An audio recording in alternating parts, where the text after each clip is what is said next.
this video we will be using VOSViewer for bibliometric analysis. But what is VOSViewer?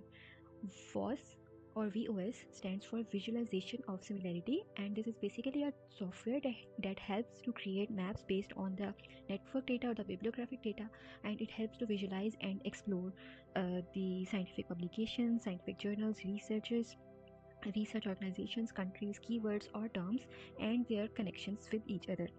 Before I explain how to download the software, let's first look at the interface. Firstly, in the very center we have the main panel, which presents a visualization of currently active map. The zoom and scroll functionality can be used to explore the map in full detail. Secondly, on the very right hand side we have option panel.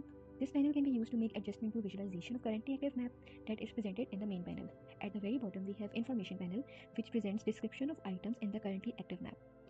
Then at the top left side we have the overview panel that provides an overview of currently active map. It is a rectangular frame that indicates the area in the map that is shown in the main panel.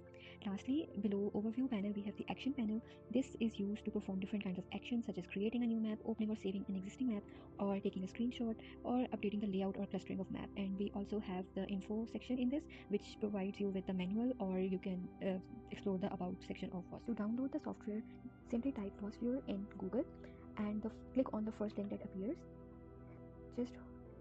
and then you will click on the download, and based on the system you have, you will click on the required download link, and you can see the download will start here.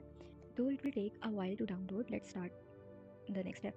So here you have the zip folder, the manual is attached, and this one is you can see the application, and you can either run it from here or you can extract to some other folder. Let's just start it. Once the VOSViewer is downloaded, this opens as I've shown you previously in the slides.